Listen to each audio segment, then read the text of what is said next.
Hey class, today we're reading the fourth chapter of Percy Jackson the Lightning Thief. This one is called My Mother Teaches Me Bullfighting. We tore through the night along dark country roads. Wind slammed against the Camaro. Rain lashed the windshield. I didn't know how my mom could see anything, but she kept her foot on the gas.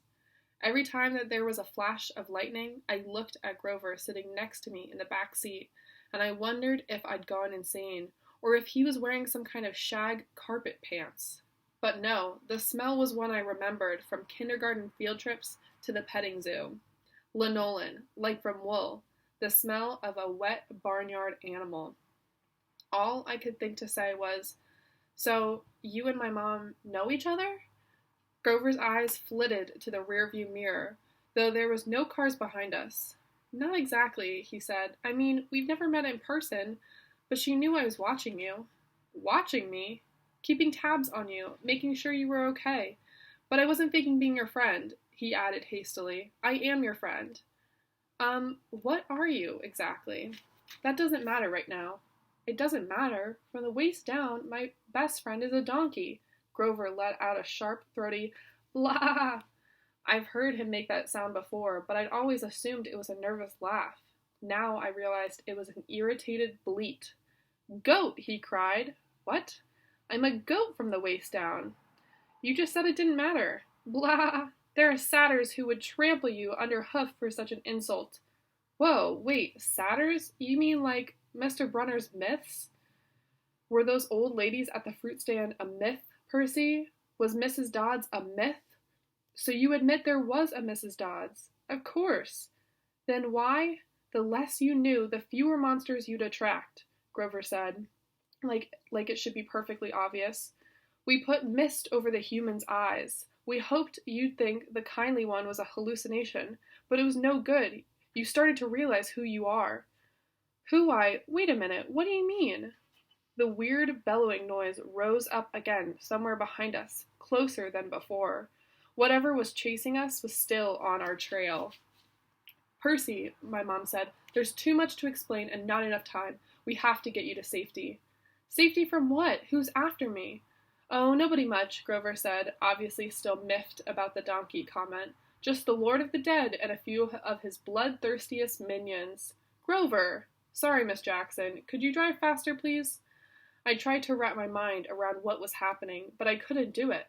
I knew this wasn't a dream. I had no imagination. I could never dream up something this weird.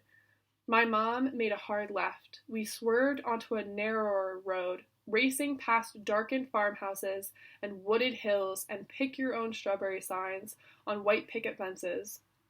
"Where are we going?" I asked. "The summer camp I told you about." My mother's voice was tight, like she was trying for my sake not to be scared. "The place your father wanted to send you." "The place you didn't want me to go?" "Please, dear," my mother begged. "This is hard enough. Try to understand you are in danger." "Because some old ladies cut yarn?" "Those weren't old ladies," Grover said. "Those were the Fates. Do you know what it means? The fact they appeared in front of you?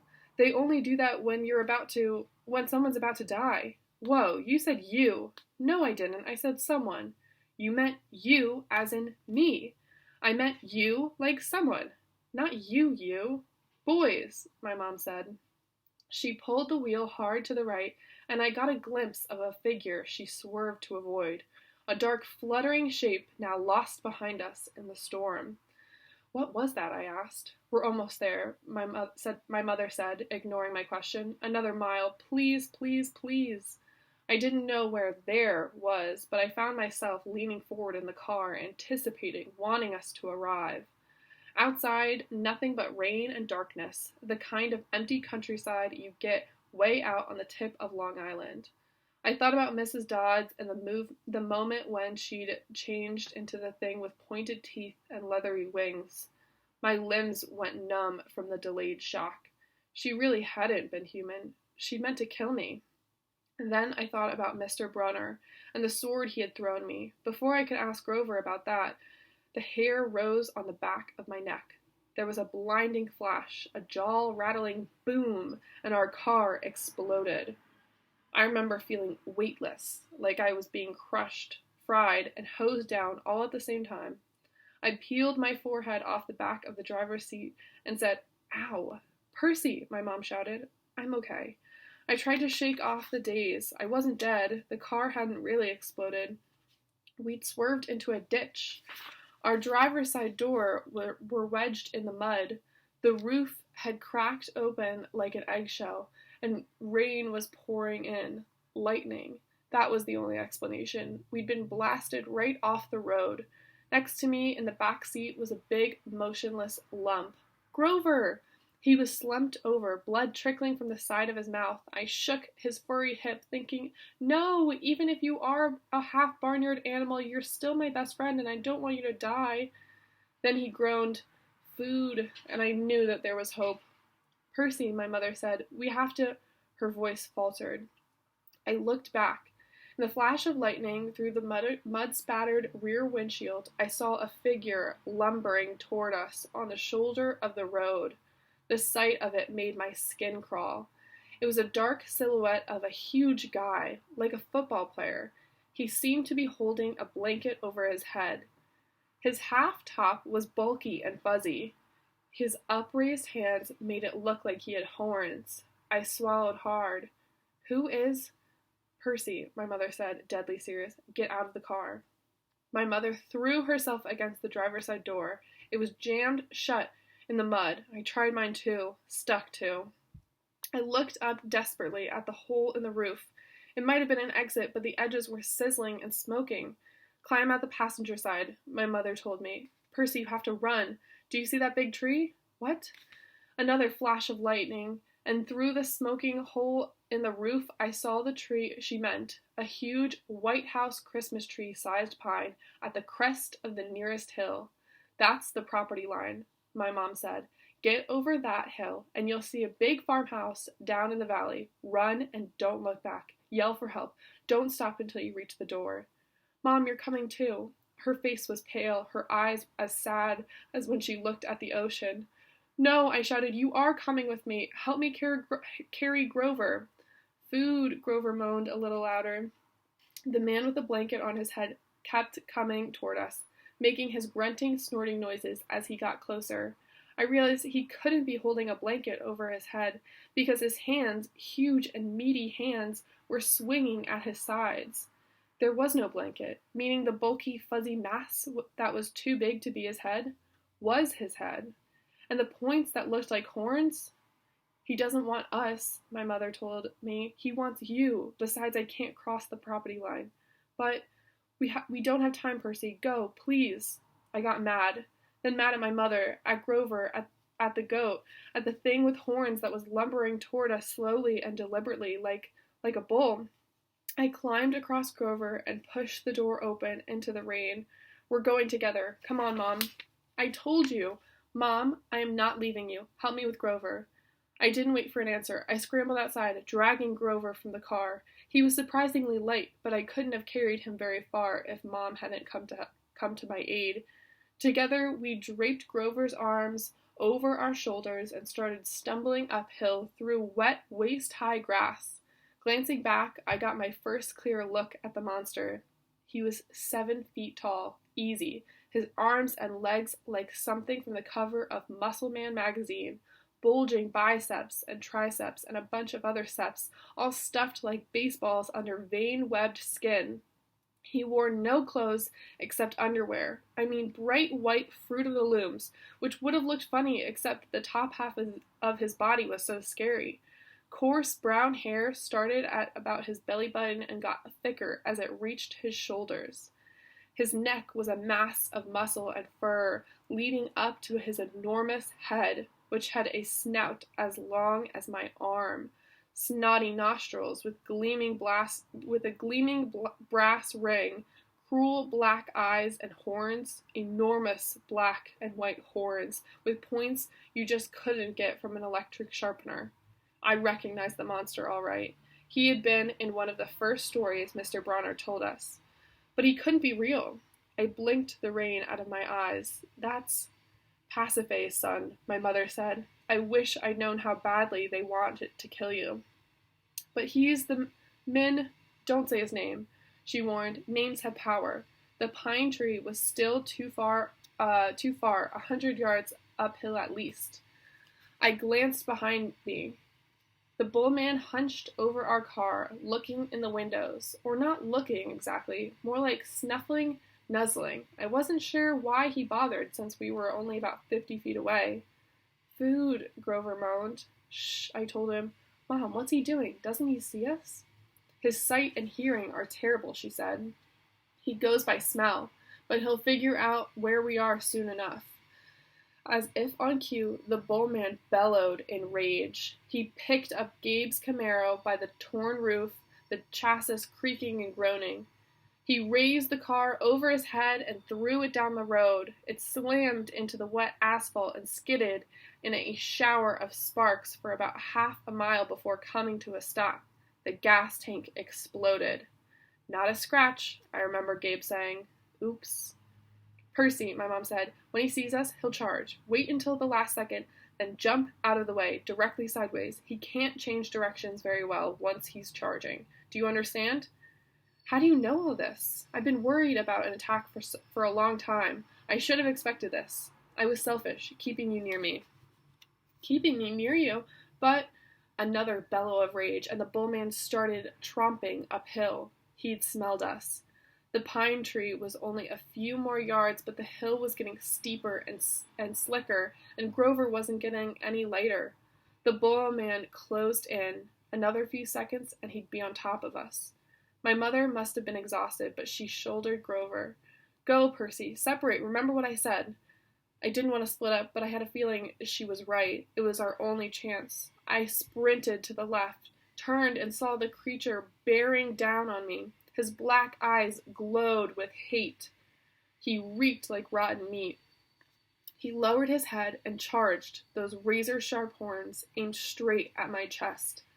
The fear in my stomach made me want to bolt, but that wouldn't work. I could never outrun this thing, so I held my ground, and at the last moment, I jumped to the side. The bullman stormed past me like a freight train, then bellowed with frustration and turned, but not toward me this time, toward my mother, who was setting Grover down in the grass. We'd reached the crest of the hill. Down the other side, I could see the valley, just as my mother had said, and the lights of the farmhouse glowing yellow through the rain. But that was a half a mile. We'd never make it. The bullman grunted, pawing the ground.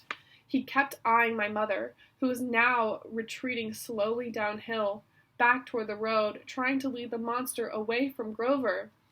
Run, Percy, she told me. I can't go any farther. Run! But I just stood there, frozen in fear, as the monster charged her. She tried to sidestep, as she told me to do, but the monster had learned his lesson. His hand shot out and grabbed her by the neck, and she tried to get away. He lifted her as she struggled, kicking and pummeling the air. Mom! She caught my eyes and managed to choke out one last word. Go! Then, one angry roar, the monster closed his fists around my mother's neck, and she dissolved before my eyes, melting into light, a shimmering golden form as if she were a holographic projection. A blinding flash, and she was simply gone. No! Anger replaced my fear. Newfound strength burned in my limbs, the same rush of energy I'd gotten when Mrs. Dodds grew talons. The bullman bore down on Grover, who lay helpless in the grass. The monster hunched over, snuffling my best friend, as if he were about to lift Grover up and make him dissolve too. I couldn't allow that. I stripped off my red rain jacket. Hey, I screamed, waving the jacket, running to one side of the monster. Hey, stupid! Ground beef! Roar! The monster turned toward me, shaking his meaty fists. I had an idea, a stupid idea, but better than no idea at all. I put my back to the pine tree and waved my red jacket in front of the bullman, thinking I'd jump out of the way at the last moment. But it didn't happen like that. The bullman charged too fast, his arms about to grab me whichever way I tried to dodge. Time slowed down, my legs tensed. I couldn't jump sideways, so I leaped straight up, kicking off from the creature's head, using it as a springboard, turning in midair and landing on his neck. How did I do that? I didn't have time to figure it out. A millisecond later, the monster's head slammed into the tree, and the impact nearly knocked my teeth out.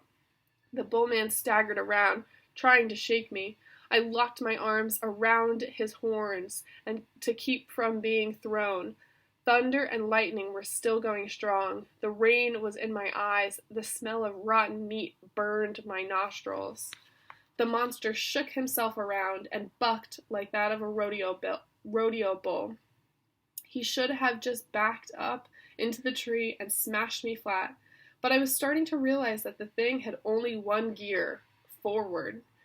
Meanwhile, Grover started groaning in the grass. I wanted to yell at him to shut up, but the way I was getting tossed around, if I opened my mouth, I'd bite my own tongue off.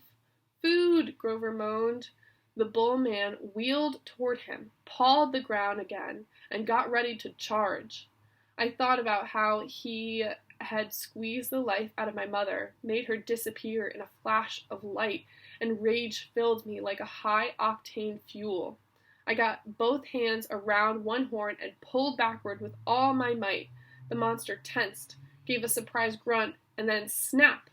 The bullman screamed and flung me through the air. I landed flat on my back in the grass. My head smacked against a rock. When I sat up, my vision was blurry, but I had a horn in my hands, a ragged bone weapon the size of a knife. The monster charged. Without thinking, I rolled to one side and came up kneeling. As the monster barreled past, I drove the broken horn straight into his side, right up under his furry rib cage. The bullman roared in agony. He flailed, clawing at his chest, then began to disintegrate, not like my mother in a flash of golden light, but like crumbling sand, blown away in chunks by the wind, the same way Mrs. Dodds had burst apart. The monster was gone. The rain had stopped. The storm still rumbled, but only in the distance. I smelled like livestock, and my knees were shaking. My head felt like it was splitting open. I was weak and scared and trembling with grief.